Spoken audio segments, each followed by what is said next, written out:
Today we are honored to have Robert Rogge. Hi, Robert. How are you doing? Pretty good. Having a nice day. It's Friday. Yes, it is at the end of the week, so luckily for all us. For those few of you who do not know Robert, a few words that we believe will define his professional career are marketing, founder, communications. But Robert, from a professional perspective, how would you introduce or describe yourself? Right on. That's actually kind of a difficult question to answer because I do a lot of things. So I have a degree in literature, and I started my career as a technical writer, actually. So I kind of came out of the technical writing world. And then in 2008, I founded with my two co-founders a company that was a small multilingual services company in Barcelona. And we did some translation, but most of our business was other multilingual services like content writing, SEO, research, like all kinds of adjacent stuff. So we did that, but then I was co-founding that. So like I had to also learn a lot of other skills like finance or management and all of that kind of stuff. Then I got into marketing. So I started working with Wordbee, the translation management system in Cat Tool, back in 2012. So we had been doing a lot of marketing services in the multilingual services company, which is called Ricaris. And so I was already doing marketing and had been, helping execute marketing plans for other companies. And then I started doing marketing myself. And then I founded Zingword. And in Zingword, I do, part of the marketing, and then like we have a team. And but then I also work on the product. So things like product design, user experience design. My co-founder is a UX designer, but I work closely with her because I'm the one who knows the translation field the most. So I do that, and then, finance and sales. And so I'm also the marketing manager at Wordbee. I'm outgoing at that because I'm going to be full-time Zingword soon. And so I do all that kind of stuff, and it's pretty overwhelming sometimes, but yeah, and I guess when you found something, when you start your own business, it's I'm talking also about my experience. It's crazy because people maybe the outside, like the beautiful part of it, but yes, you have to be, at least at the beginning, managing so many things and handling so many different things, which is also very interesting because what you were saying before, you learn from everything. So yeah, things that you would have never thought that you would immerse yourself in, and then they become part of your daily job. And I think it's exactly like that. I sometimes liken it to like running a restaurant, so like the dish comes out and the dish is perfect, but if you went back into the kitchen, like there's somebody's like bleeding and cut themselves, and someone just like burned their hand, and then there's like some people yelling at each other. Like, absolutely. I mean, it's not quite like that. But I love your description because it describes what it is. What we have, I think, in every company. You were talking about Zingword, and you are the co-founder. What is it? How does it help translators? Right on. So Zingword is really like a staffing platform for translators, and our goal is to connect translators with direct customers on our platform. And really, like when we started off on that mission, we wanted to kind of tilt the industry, I think, in favor of the translator, because a lot of like structural issues in the industry are kind of tilted against translators.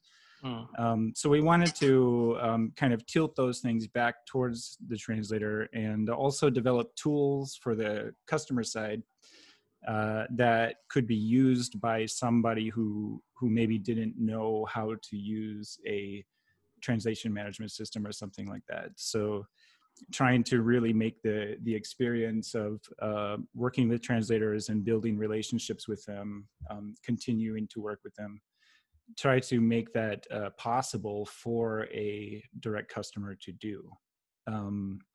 So that part of the Zingword business is really about, I think, small and medium-sized customers. But if you look at the translation market, like, you know, most of the market is actually small and medium-sized customers and small and medium-sized providers, individual translators. So we want to try to like facilitate that part of the market. No, I think that's fantastic. That's an amazing idea. How different is it, for example, from other website platforms that allow you to do some of the things you are describing? Right. That's an interesting question. I don't want to name names or anything like that, but so I think the first thing to note about Zingword is that it's not a bidding platform. So, you know, it's launching now. Everyone's going to see it soon enough, but it's not a bidding platform at all. So the problem with bidding platforms is that, you know, they're encouraging translators to compete against each other on rates. And they're also duplicating a lot of work because they're asking all the translators to bear the burden of preparing this quote or offering their price. You know, so like you're asking, let's say 100 people or 200 people to repeat the same task, only to choose the cheapest one that's on that list. So that's the problem with bidding platforms. The way that Zingword works is different. Translators have their own prices, and we encourage them to set higher prices. And then that's the price. So it's a no bargaining platform. Translators are free to set their own prices, and clients, you know, when you build a platform, when we say things like tilt the industry in favor of translators, what does that mean? Well, like when you build a platform, the decisions that you make in the interface and how the platform looks and works affects all of that other stuff, right? So, for example, we don't want people to sort by price. So when you're in the interface and you're building a team of translators, you know, we want people to have relationships with them that are long term. You know, people want to work with the translators they know and love, right? But we don't want them to sort by price. So the results are sorted by us, and they are sorted using our, well, it's kind of what we call expected quality. So we have algorithms that try to promote the highest quality translators for any given query. So there's that. And then I think the other thing that's a major differentiator is that we're going to be doing like fully fledged validating, vetting, and I think also testing. So when you are a translator and you are on Zingword, that means that you are good.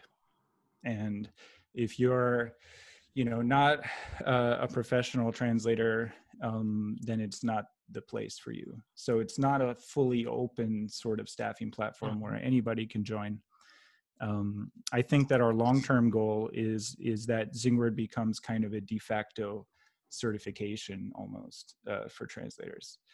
And we have a lot of innovative ideas for that and stuff, but basically we want to be a place for professionals.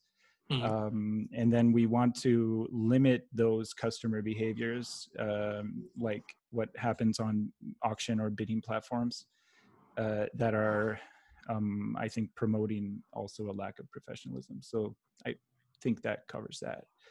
And I, as far as I know, there's not another platform that really functions like this. No. I think it's what you are describing is a revolution to the for the industry, because thanks. What we are used to see is this what you are saying, these bidding platforms where you offer the cheapest with the supposed to be highest quality, you get the project. But yeah, I love the idea behind the Zingwords, because I mean, this is what we need in the industry in order to avoid these peanuts for those which are a big problem in our industry. Yeah, and the peanuts thing is, I mean, it's a challenge for us too, because like in the platform right now, it's a no bargaining platform, and translators can flag clients who are bargaining. And then based on that, we can prevent them from using the platform again, or we can ban their accounts, or like there's several different actions that we can take. But like that's work too, and for us. So and as well as the validation and vetting and stuff. So I think that it's going to be very expensive for us to run it that way. But as long as we try to maintain that professionalism, I think we'll be successful. Yeah, no, I hope it becomes like a reference site if you want to find like the best people in the industry. So that's going to be great. I mean, if you achieve to certify who is good, who, well, if you are good, you are there. If you aren't, then you are not there. But yeah, I think a really good idea. And actually, my own company, we have a group of translators that have created, I mean, they all work for us, and they have united, and they have created a company based on the idea of what you are saying. We love working with the people who are really good professionals. So they said, okay, why don't we unite, and then we offer a better product. It's not cheaper actually, but it's better in the sense that, okay, they have united, they are going to provide us with, for example, whenever they have questions, everything will come from just, let's say, a single voice, a project manager. So it's going to be quite interesting. And I think it goes in line with what you are describing, of course, different situations.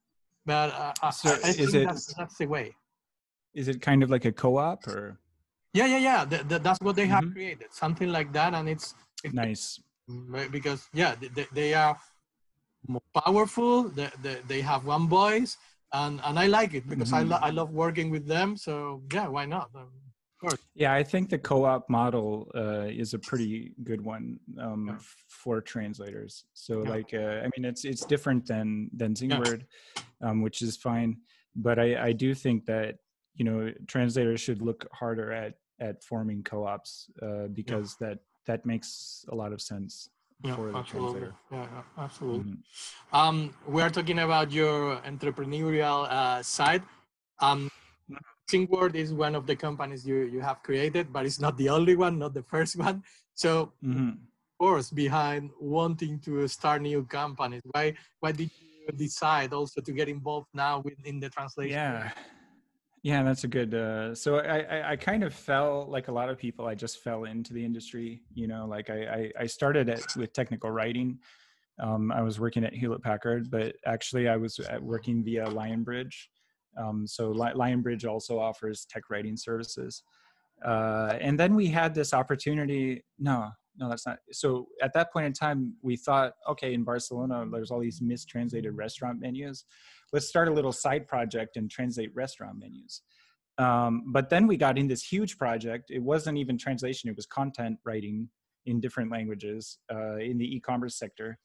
And then we never, in fact, translated a restaurant menu until like many years later, I think. So that's how I got into it. But the entrepreneurial stuff is like, I don't know.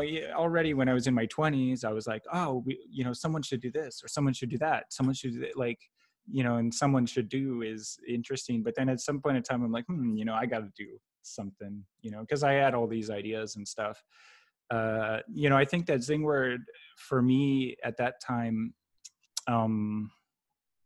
there's a lot of different aspects of Zingword. Okay, it's kind of at the intersection of the industry, I think, as a whole. And people using the platforms can be direct customers, but I suppose it can be LSPs. Like anybody can use the platform, right? But at the time, I was really interested in trying to connect translators with direct customers and making it easier for them to work together, because in the small part of the translation business that we were doing, I mean, the LSP is, in that case, is Well, I mean, I don't want to say just forwarding work back and forth, because it's not always like that, but it is like that a lot of times. You're just forwarding work back and forth, and then you have like a system that helps you forward the work back and forth. And you have this database of translators, which the client doesn't have. And using this database of translators, you're able to meet deadlines. So you can offer the price up front, you can meet the deadline, and you can forward the work back and forth. And I just kind of thought, I don't know about that. Like, and, so like, I think that there is a market for people out there who would rather just work directly with a team of translators, if they only had the ability to do it. And so the Zingword platform is primarily designed for those people. So like you have the database of translators, you have the tools you need to work with them, but they're easier than the normal ones. And then you have the prices, which you need to know, so you know how much it's going to cost. So that's kind of that part. But yeah, I don't know. It's kind of a demonic drive, this entrepreneurial thing. I mean, I started Zingword 7 years ago, really. I didn't know anything about software, so I spent the first year prototyping the software and learning all about that. And then I spent another year with legal stuff, trying to get the business set up. There was some question about where we would found it. Then I spent another year building my team, getting my co-founders and all of that. And then we've been developing it for 4 years. During that time, my mother was sick. So like I had a 3-year period that was like, oh man, really hard. Financially, sometimes it can be difficult too. So I honestly don't know what I'm doing sometimes. Like, like why did I put myself through all of this? But we made a beautiful platform. I think people are going to like it. And, Sure. I just hope that translators in particular appreciate the work that we did. Like when I think most translators we talk to are super enthusiastic about it, but sometimes, you talk to a translator and they just assume that what you've built is something that's going to screw them. And because they're getting screwed all the time. And like, like the other platforms are not really working for them. Yeah. And so we have a communication challenge there. And, I just hope there's not too many haters out there when we launch, because it's been a lot of work. Well, haters hate, and you'll have them whatever you do, so don't worry about them. Just ignore them. Yeah. They Just gave going to have to do that. positive feedback. Oh, not positive, at least constructive feedback. It will be okay. Yeah. It's just constructive feedback, please. They don't care about what you do, and I'm sure it will be successful. I mean, at least with the Thanks. You are saying, you are describing. I think it makes sense. It's going to be something completely new. So I like it. And I have another question, which is a little bit related to what you are describing, and the possibilities for translators in your platform. And it's you have been working a lot of or part of your career as on the marketing side. How important is it for translators to be able to market themselves, and will Zingword help translators to do it?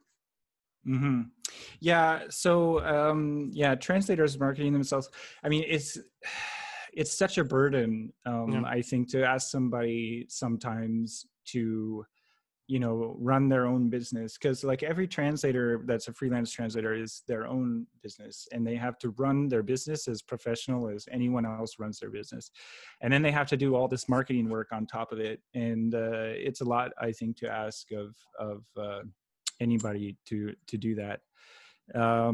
So yeah, marketing is I think really important for translators. The toolkit that a translator has to market themselves I think it's pretty well documented online. You have your social media profiles. You're probably going to want to have a website.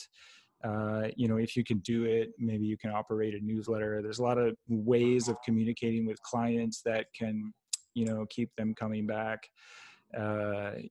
Some people do some like targeted email marketing campaigns. Like a lot of this stuff is the same stuff that companies with teams of 10 people are doing, and a translator has to do it all by themselves. I think what we hope is that Zingword is another one of those important boxes to check off. And then of course our goal is to ultimately deliver work to translators who sign up. So we do marketing for the translators that sign up.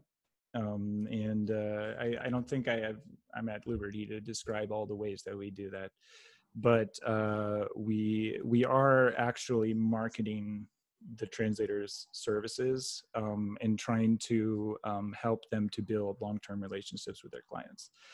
The methods and tools that larger companies use to do this kind of marketing, we are going to do those things too, but promoting translators directly to whoever wants to work with them.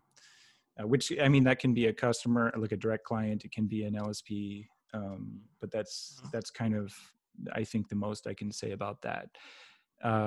Beyond that, the Zingword profiles, I think that they're pretty. So I think translators are going to be like, ooh. And we are trying to develop tools that help translators to also like market themselves.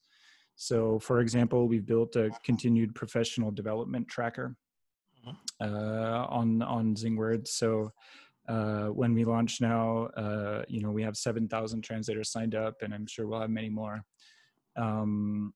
These translators can actually track their workshops, courses, conferences, all podcasts they listen to, like all of the ongoing learning stuff that they are participating in. And on one hand, it's really cool for them, I think, to be able to track those activities in an organized way. But on the other hand, it also looks really cool. So if you're a customer and you're checking out this translator, it's like, whoa, this translator's attended 5 workshops this year, or and I think that's really cool. So like we think that the profiles also help translators to market themselves, and we have a quote engine. So like customers can upload files of any file type, and we will generate a word count and a quote estimate, and translators can, their customers can actually do that right on their profiles on Zingword. But we're also, I'm not sure where in the roadmap this is exactly, but certainly in the next, say, 12 months, we'll be building an embed for translators' personal websites. So a translator can put the Zingword embed there, and they can generate instant quotes for potential customers directly on their websites, which is, yeah. I mean, why not? So yeah, I don't know if I'm looking forward to seeing Zingword working. Yeah, thanks. Yeah. Thanks. Yeah. Wow, it looks promising. So yeah, I'm sure it's going to be a complete success. I mean, it sounds super cool. I'm as you did before. I'm not going to names, but I like how it looks, and yeah, and I don't that much how the other look. So the other, yeah. I think this is going to be like some fresh air for the industry, a revolution, and something that helps translators. So it's like super win-win situation for all us. Yeah, I think so too. At least I hope so. Right now, the thing that's keeping us awake at night is, so I can't remember. I think we were talking about this before we hit record, but we want to validate and vet all the translators, and of course, all the translators are identity verified too. So Zingword is a place for professional translators, and we would like to roll in testing as well. the distinction between Zingword testing and like the other testing you do, for example, with an agency or an LSP, is that when you complete the test, it's basically your test. So like other people can see that you performed and passed that test. Whereas like if you do 20 tests for 20 different LSPs, that information is siloed in the LS, like they own the test, right? Yeah. But we want to add that too. But like our main worry, because we think we built like something super nice, super cool, it looks cool, it works cool, it's made of cool technology and stuff. The thing that keeps us up is that we're going to fail to validate and vet all the translators, and then we're going to torch our reputation right out of the gate. You know, because I mean, it's a huge challenge to validate and vet the many thousands of people that have signed up and will sign up. So right now we need some financing to make sure that we do that. So like we're launching the platform, like right now it's like ready to go, and we got up to this hill and we were like, wait a second, maybe we should get some money before we do that. So yeah, but I think in the end it will work. And yeah, what you are describing, I'm sure you are going to find a way to make it work. And I think also that it's super positive what you are describing about this test that you can show, that you can share, and it's not something that also the translators in the industry complain about is what you have just said, that if you want to have a job here or there, you have to take tests, and then you don't know if they are asking you to do too much, or maybe they are assigning you secretly a project that they call a test. So yeah, I think it's good that you have a system or a way to demonstrate that you are good and that you can show everybody. So yeah, I mean, I'm sure the way, and I think because that's a very good idea actually. So I mean, yeah, I hope so. Yeah, we have some cool ideas for how the test can work and look too. You know, but I just hope that when we do have testing, I hope that people see it, especially translators, more as a service for them than it is a service for someone else. So like, you know, traditionally when you perform a test, the translator is giving away free work to someone else. Whereas in this case, when a translator performs a test, it's their test, and anyone can you know see that test. Or we're not quite sure exactly how it'll work, but I'm sure it'll be cool. And then anyone can benefit from that test and use that test. It's not siloed up in someone else's intellectual property or whatever. Okay, I have some more questions just to finish. The three last.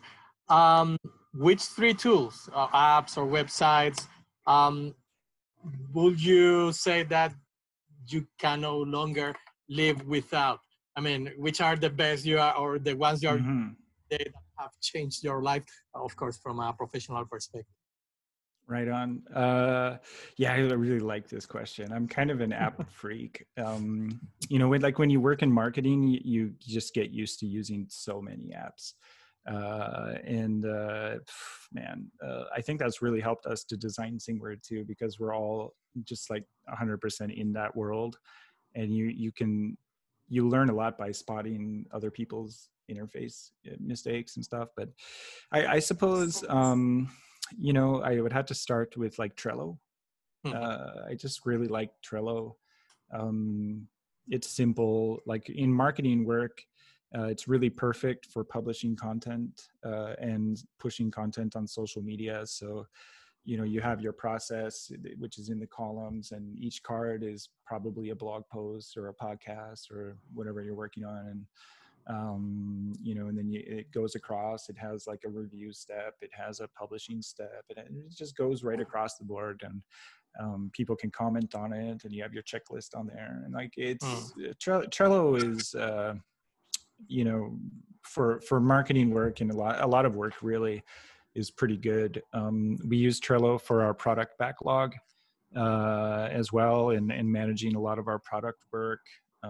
We manage our bugs on Trello. We manage new features on Trello. So I like Trello a lot. I like it that you can set a background on Trello because it's fun. So that's cool. Then, yeah, so maybe after that, like I'm kind of enamored right now with a program called Autopilot. I don't think that's very interesting for translators, but it's a marketing automation software that we use in Zingword. And what it does is, so the Zingword has an API, and it sends information to Autopilot, and then about like the usage of the platform. And then using different parameters, you can use that to send emails via Autopilot. And it makes that whole process way easier. So like in Zingword, we have like a reference builder system too. So you can request references from past clients that have nothing to do with Zingword, just past clients. And when you get a new reference to approve, you know, it changes the number in Autopilot from 0 to 1 for references approved. And then based on a condition, it fires a mail to the translator, says, you have a new reference to approve, log in to approve your reference. And then, but in practice, what you get out of that is a huge tree of mails that you're sending when different conditions are met based on the stuff that happens in the platform. If that makes any sense. Yeah, so yeah. I'm really, really into that. Yeah, and then after that, I'm just hitting the start button here to see my list of programs because I kind of forgot my third one. Geez, there's so many. Yeah, I mean, we're using a product now called Slight, and nah. Let's just go with Slack. Slack. I like Slack. I rarely send emails anymore. And you know, for team communications, I like Slack. And then let's do a runner-up. A runner-up would be LinkedIn. Like LinkedIn is just really good right now for you know, messaging in particular. It's really solid. And like sometimes I'm talking to people on LinkedIn, they're like, well, hey, can you just hit me with an email? And I'm like, yeah, okay, I can hit you with an email. But usually what I'm thinking is, geez, I'd just rather chat right here. Like this is so much easier than sending those mails. I really like the LinkedIn chat. I can chat there all day. I have no need for email hardly anymore at all. But that's just me, so. Yeah, no, but it's super interesting. I like some of the tools you have described or mentioned, and actually that one Autopilot, I don't know it, but yeah, I'm at a very basic level there. Like I'm using Zapier to connect things. I'm on super. Yeah. You can automate so many things. So, but yeah. That higher level, having a tool like that, like allows you to do so many things. It's fantastic. So yeah, Zapier is you could add Zaps to the list of tools I really like Zapier is it's really for basics, critical. For basics it's fantastic. Seeing the advance of the artificial intelligence, what do you think is the future of the translation industry? I'm not against Zingword now. No, I'm saying, do we have a future here? Where do you see translators in 10 or 20 years? Well, we're on the human side of translation, so like I hope that that it goes well. No, like I mean, we did a survey not that long ago about this, like where we're at right now in terms of like we surveyed translators how often do their clients ask them to post edit, and it's not as big as you think right now. But the trend is certainly growing. So. But it's so weird, right? Because you know, like we have artificial intelligence also in content creation starting to happen now too. So like imagine that you have like a hat, you know, and you have a hat store, and you need to write a little description of that hat. I mean, like nowadays, you have you know, our artificial intelligence things that are helping people to write these descriptions of the hats. you know. And then, you know, on the other side, I think we're pretty close to the point where you're going to tell like your Alexa or whatever, you're going to say, hey, buy me a you know, trucker baseball cap with a orange, turquoise and pink pattern on the front. And then you're going to have these weird situations where like an AI is reading the content that the AI wrote and doing stuff. But no, that's just neither here nor there. No, I'm kind of an optimist, you know, so like I think that, you know, post editing is going to be a thing for like certain parts of the industry. But you know, we still need human translators, and I think we will for a long time. 20 years, because it's you said 10 to 20 years is, you know, 10 years I think we're pretty good. You know, like I don't want to be the guy who said like, oh, the PC is never gonna happen. But I think people have a role. I also think that post editing is, you know, I'm not sure that we've found the best way to incorporate machine translation into the actual translation work yet. You know, like I think there might be some other creative ideas out there for how to better supplement the translator's work than just post editing. So there's that too. And so 20 years though is hard to, 20 years is really hard to say. And I don't know. I think that, you know, technology is, there's this like inertial aspect to technology, and sometimes I wish it weren't that way, because, you know, there are things that people enjoy doing for work that get taken away from them, and I don't think that's going to happen in translation. But I wish that we had a mechanism to make better decisions about the technologies that are, you know, coming out in society, if that makes any sense. I mean, up until now we've been fine, right? Like you have we've had robotics, we've had machines, we've had increased automation, and it hasn't you know, had that there have been new jobs created to do different things. You know, but you wonder when would we hit a tipping point with artificial intelligence and stuff. And I think it's a thing that we need to look out for.